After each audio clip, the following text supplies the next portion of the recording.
ma'am. So this my report is page 102 and 103.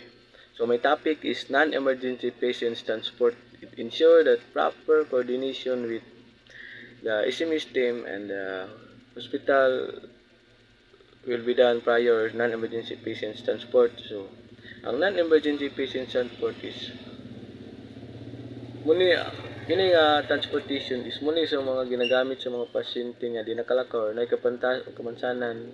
Muni silang pasyente na ngailangan sila og tabang nga tabang nga mahatod og sa ospital.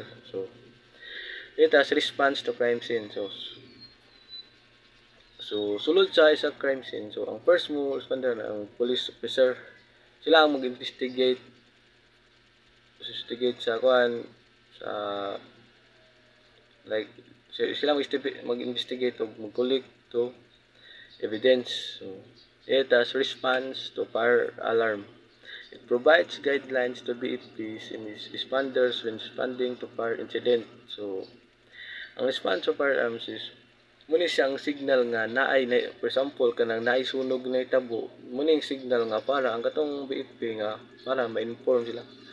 So wala ko sabot sa response firearm. So dili tas response to hazardous material.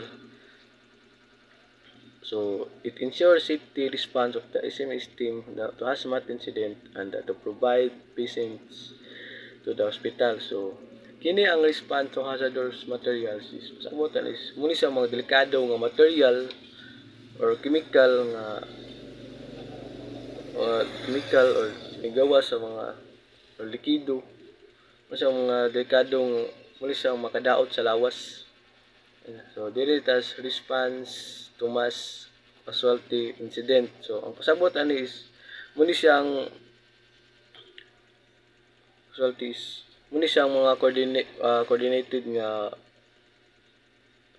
responder to respond to mass casualty incidents, provide uniform initial response to mass casualty incident. So it has response to medical emergency.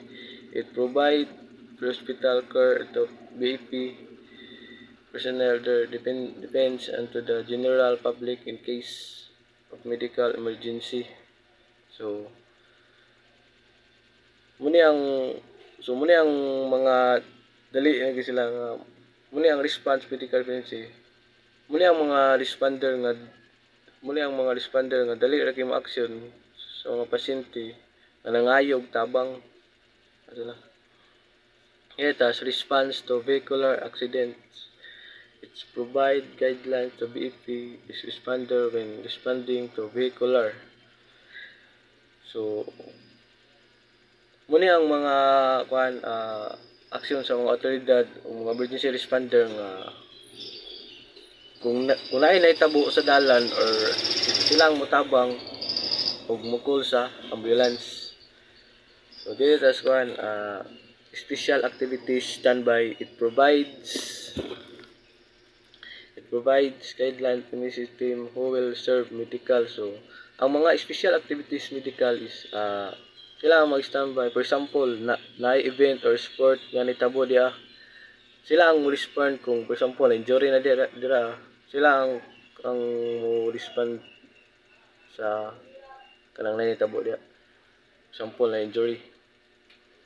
So dito as chemical, biological, radical, and nuclear. So ang mga CBR in operation is sila mag-protect kaning CBR in sabotan sila mag-protect to health and to safety. So data collapse structure rescue and operation is to ensure that operational standard search and rescue operations during a structural collapse in order to extricate the victim in the earliest possible time without harm to the rescuer. So the confined space rescue operation is ensure the operation standard in the confined space rescue operation are practiced and victims trapped in a confirmed safe.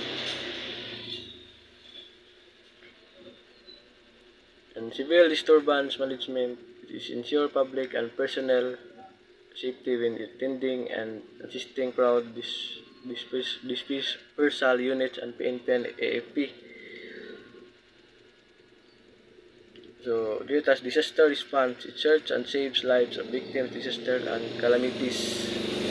Dito as electrocution rescue operation, it ensure operational standard in the rescue, it introduce victim and prolong the lives and victim after electrocution incidents. At 7 is elevator rescue operation. It saved the lives of individuals trapped inside the elevator car. 8 is fire ground rescue operation. It locates that saves the lives of a victim, a loss of trapped inside a burning structure of area bring them to safety. So, muna akong report, ma'am.